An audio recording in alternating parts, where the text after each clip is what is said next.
Chers camarades, chers amis, je vous remercie une nouvelle fois d'avoir répondu à l'invitation du comité de Jansiou, car il en faut toujours un peu de détermination pour venir ainsi s'exposer au froid sur le plateau de Millevaches. Je voudrais aussi vous dire que nous pouvons être fiers de ce rendez-vous annuel que nous maintenons contre vents et marées depuis 29 ans.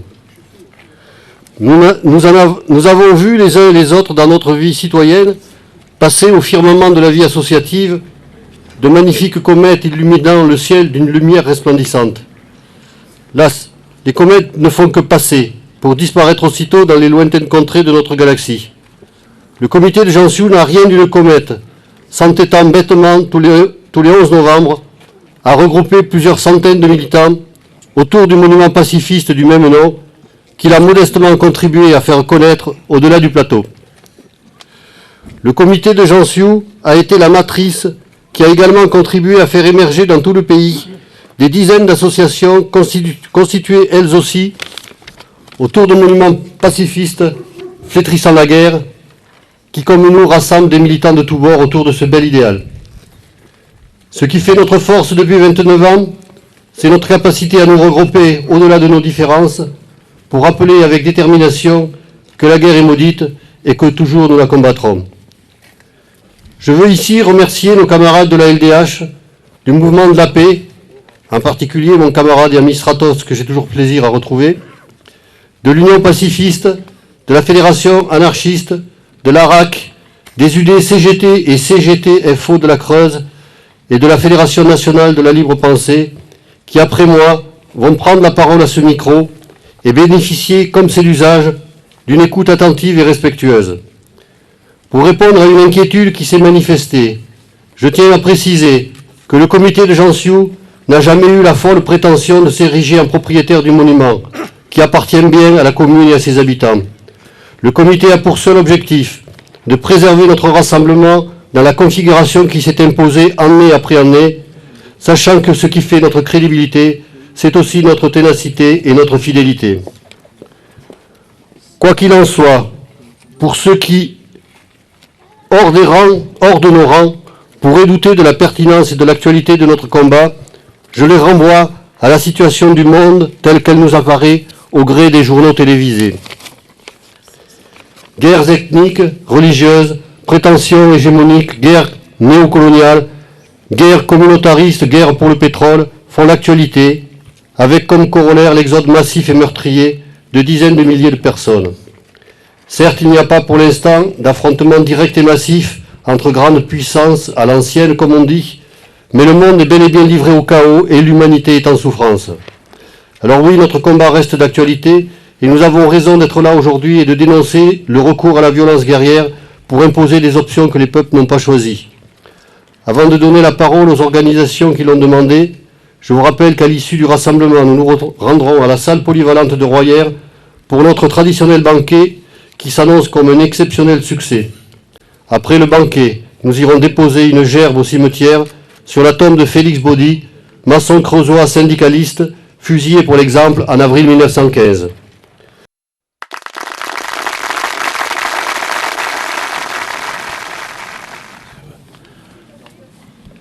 Amis, citoyennes, citoyens, compagnons, camarades, je vous apporte ici le salut fraternel de la Fédération nationale de la libre pensée et de la Fédération nationale laïque des monuments pacifistes.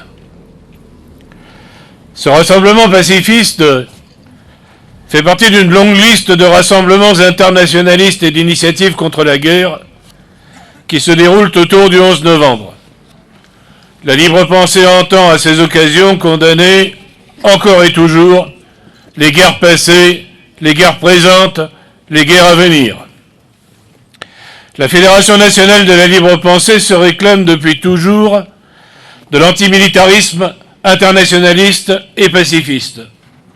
Elle condamne toutes les guerres impérialistes, ainsi que les, je mets des guillemets, opérations extérieures, qui ne sont que relents de conquête colonialiste. Selon l'expression de Paul Valéry, les guerres sont faites par des gens qui ne se connaissent pas au profit de gens qui se connaissent très bien, mais qui, eux, ne s'entretuent pas. Le Congrès national de la libre pensée, réuni à Bourg-les-Valences du 23 au 26 août 2016, a condamné les bombardements et les destructions menées partout dans le monde. La guerre est sur tous les continents et massacre des centaines de milliers d'hommes et de femmes, d'enfants et de vieillards. De plus, le déplacement forcé atteint un niveau sans précédent. 65,3 millions de personnes étaient déracinées à la fin de 2015, selon le rapport annuel du Haut Commissariat aux réfugiés de l'ONU. La guerre est une barbarie. La libre pensée rappelle son engagement de toujours contre le militarisme et réaffirme le principe fondamental du droit des peuples à disposer d'eux-mêmes et non pas du droit des puissants à disposer des peuples. Elle dénonce le droit d'ingérence, qui n'est que le maintien de l'oppression coloniale. Le Congrès de la libre pensée exige l'arrêt des interventions militaires extérieures dans tous les pays. La libre pensée exprime sa totale empathie avec les migrants qui veulent fuir la barbarie et la mort. Elle en appelle à la solidarité internationale pour leur apporter aide et secours et pour faire respecter leur désir d'installation dans le pays de leur choix. Amis, citoyennes, citoyens, compagnons, camarades, nous sommes à la mi-temps du centenaire de la Première Guerre mondiale. Et il faut dire les choses. C'est cette guerre-là qui a inventé les réfugiés et le nettoyage ethnique. Il y a eu durant cette guerre 7,7 millions de personnes qui ont été déplacées de force dans toute l'Europe, particulièrement entre la Grèce et la Turquie, au voisinage du pont Euxin, mais dans bien d'autres endroits. Le premier conflit mondial, c'est dans quelques chiffres l'horreur absolue. 75 millions de personnes sous l'uniforme, 10 millions de morts, 21 millions de blessés, 8 millions de prisonniers. En Angleterre et en Italie, un homme sur deux en âge de servir a été mobilisé. En France, en Allemagne, en Autriche-Hongrie, ils ont été 4 sur 5 à être sous l'uniforme. Comme l'écrivait Ernest Junger, cette guerre n'est pas l'aboutissement de la violence, elle en est le prélude. Durant ces 5 années de guerre, il y a eu en moyenne 900 soldats morts par jour en France, 1300 en Allemagne, 1450 en Russie. Il y eut aussi 660 000 civils morts par la faim et les maladies en Allemagne, 400 000 en Autriche-Hongrie, 550 000 en Italie, 600 000 en France, 600 000 au Royaume-Uni, 450 000 en Turquie. La saignée fut telle que dans l'agriculture française, en 1921, il manquait 1,5 million de personnes par rapport à 1914, où 44% de la main-d'œuvre était agricole. Sur les 563 000 Assyro-Chaldéens avant la guerre dans l'Empire ottoman, 250 000 furent massacrés ou tués, près de la moitié. Sur 2 millions d'Arméniens, 1 million fut tué, la moitié. En Serbie, 16% de la population a disparu à la fin de la guerre. Tous et tous poussés à la guerre. Ainsi Alan John Percival Taylor, l'un des plus grands historiens anglais du XXe siècle, décrivait les choses comme suit. Dans presque tous les pays européens, les forces poussant à la guerre étaient plus importantes que jamais. De vieux généraux stupides qui n'avaient jamais vu le moindre combat, des diplomates pédants qui s'étaient entendus dire par une personne ou une autre qu'ils étaient les garants de l'honneur national, des écrivaillons essayant de gagner quelques sous en rédigeant un article chauvin. Et ils ne furent que quelques poignées à refuser la boucherie, avec le grand Jaurès, qui déclarait dans son discours de Vèze du 25 juillet 1914 « Quoi qu'il en soit, citoyens, et je dis ces choses avec une sorte de désespoir, il n'y a plus, au moment où nous sommes menacés de meurtre et de sauvagerie, qu'une seule chance pour le maintien de la paix et le salut de la civilisation, c'est que le prolétariat rassemble toutes ses forces, qui comptent un grand nombre de frères français, anglais, allemands, italiens, russes, et que nous demandions à ces milliers d'hommes de s'unir pour que le battement unanime de leur cœur écarte l'horrible cauchemar. Et dans ce prélude à la barbarie, Jean Jaurès en paiera de sa vie, assassiné pour l'exemple, parce qu'il fallait mettre les peuples au pas. On sait que les dirigeants des partis socialistes passèrent outre à la voix des militants qui s'opposaient à la guerre.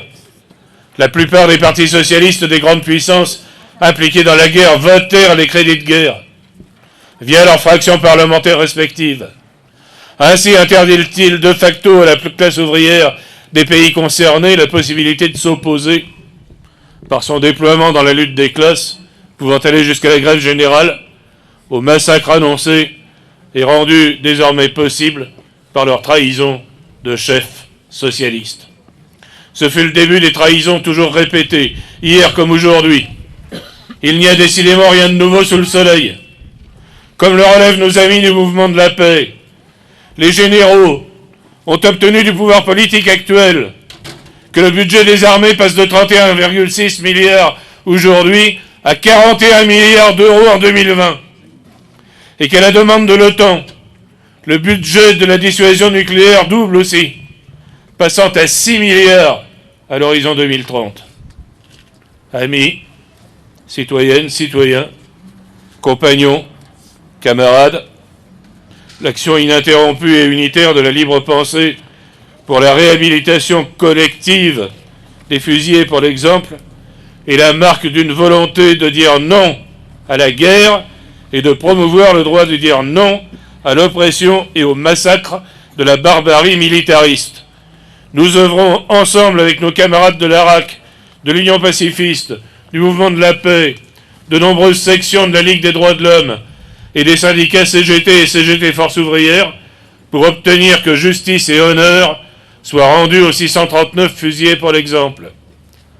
Cette revendication s'appuie sur la liberté humaine et contre l'oppression qui faisait dire à Emmanuel Kant, il y a bien longtemps, mais j'entends présentement crier de tous côtés, ne raisonnez pas. L'officier dit, ne raisonnez pas, exécutez. Le financier dit, ne raisonnez pas, payez. Le prêtre dit, ne raisonnez pas, croyez. Karl Clausewitz, qu'on présente comme le théoricien de la guerre, a bien expliqué que l'armée n'est que l'instrument de l'administration de l'État autorisé à user de violence. Dès lors, toute contestation émanant de l'armée revient à une contestation de l'État lui-même. Et il explique que c'est pour cela qu'une mutinerie n'est pas l'équivalent d'une grève. Obéir à l'État. Voilà pourquoi le gouvernement, tous les gouvernements, ont refusé la réhabilitation collective des 639 fusillés, pour l'exemple. Il fallait obéir. Et les 639 soldats ont voulu ne pas mourir pour des ordres imbéciles et meurtriers. Alors, ils doivent, hier comme aujourd'hui, être punis. Hier, en les fusillant. Aujourd'hui, en refusant de leur rendre leur honneur. Et c'est pour cela aussi que le secrétaire d'État aux anciens combattants et aux ordres a voulu faire interdire la chanson de Craon au cours de la cérémonie au cimetière de Fricourt. Honte sur lui! Honte à ses commanditaires! C'est pour cela que nous, ici, aujourd'hui, nous chanterons la chanson de Craon. Personne ne nous dictera ce que nous devons faire et ne pas faire.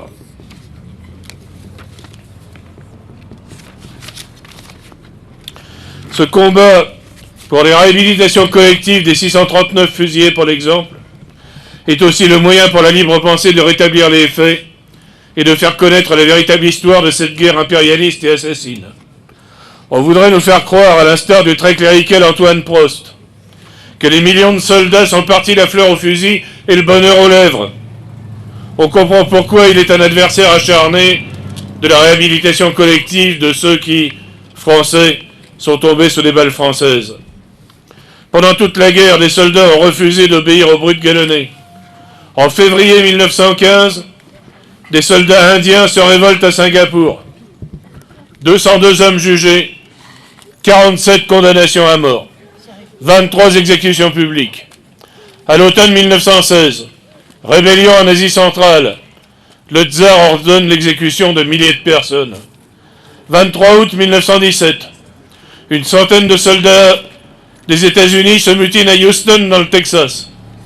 118 sont jugés, 110 déclarés coupables, 19 pendus, 22 condamnés à la prison à perpétuité. Septembre 1917 à Étaples en France. Les Tomies se révoltent contre les conditions de vie qu'on leur impose. 50 passent en cour martiale. Les désertions se multiplient partout.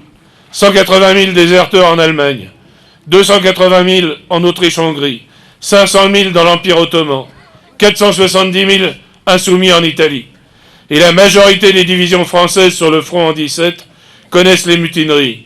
L'humanité se révolte contre la barbarie et la guerre.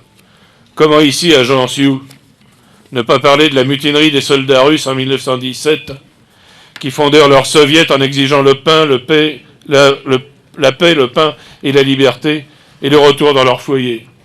La Libre Pensée rend hommage à cette révolte et s'est rendue hier au cimetière de la Courtine pour faire un rassemblement devant la stèle érigée en leur honneur et qui appartient à la Libre Pensée et à nul autre.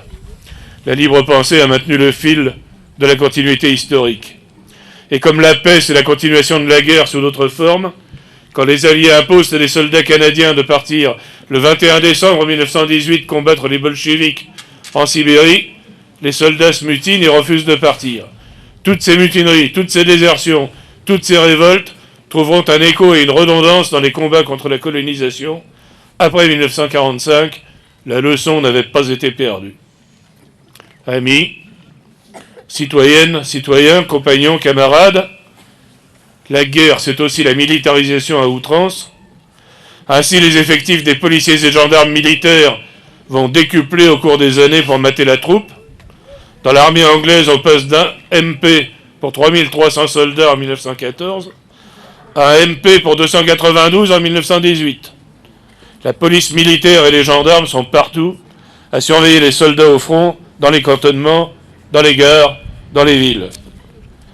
Le général Souvorov, conseiller de Catherine II de Russie, ne disait-il pas à propos du maintien de l'ordre : si la balle est folle, la baïonnette est sage.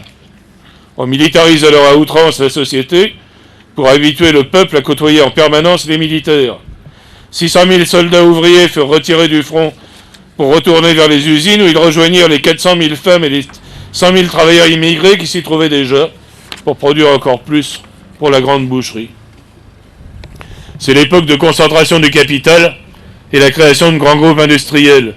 On croit mourir pour la patrie, on meurt pour les industriels, disait Anatole France. En Allemagne, 390 000 prisonniers de guerre iront travailler en usine. Mais la militarisation des sociétés ne peut empêcher la révolte de se manifester partout. Ce sont les grèves à l'arrière et les mutineries au front. En Russie, 100 000 grévistes en 1916 et 300 000 en 1917. Et la lueur de février 17 devient la lumière d'octobre. Effrayé, le Premier ministre anglais Lloyd George dira « Toute l'Europe est d'humeur révolutionnaire ». Amis, citoyennes, citoyens, compagnons, camarades, la Libre Pensée vous appelle à agir tous ensemble pour la réhabilitation des 639 fusillés pour l'exemple. Pour cela, parce que nous sommes la République, nous érigerons un monument en leur honneur sur la ligne de front. Nous vous appelons à y souscrire massivement. Nous avons déjà collecté près d'un quart de la somme nécessaire. L'année dernière, nous avons rendu public une déclaration internationale pour rendre leur honneur aux fusillés de tous les pays belligérants. Celle-ci a été consignée par les associations de tous les pays. Cette année, à l'initiative aussi de la Libre Pensée, un appel à la République a été lancé. Nous sommes les descendants des familles des fusillés pour l'exemple. Nous demandons justice. Nos camarades qui vont à la rencontre des descendants des fusillés nous disent à quel point ces familles ont souffert et à quel point notre action pour la réhabilitation est un soulagement pour eux. Nous vous appelons à faire connaître largement cet appel pour qu'il soit signé massivement. La Libre Pensée organise aussi, avec la participation des associations amies, un colloque à Aix-en-Provence le 19 novembre 2016. Les peuples colonisés mobilisés dans la guerre. Et les 26 et 27 novembre, un colloque à Toulouse sur la guerre contre les nations, la guerre entre les nations. Vous pourrez vous procurer les actes de ces colloques, comme ceux des 3 colloques précédents auprès des libres penseurs. En mai 2017, nous serons à Roussy dans l'Aisne pour rendre hommage aux fusillés pour l'exemple et aux mutins de 1917. Soyez avec nous pour dire non à la guerre, maudite soit la guerre, ni Dieu ni maître, à bas la calotte et vive la sociale. Debout les damnés de la terre, debout les forçats de la faim, la raison tonne son cratère, c'est l'éruption de la fin. Du passé faisons table rase, foule esclave, debout, debout. Le monde va changer de base, nous ne sommes rien, soyons tout. C'est la lutte finale, groupons-nous et demain, l'international sera le genre humain. C'est la lutte finale, groupons-nous et demain,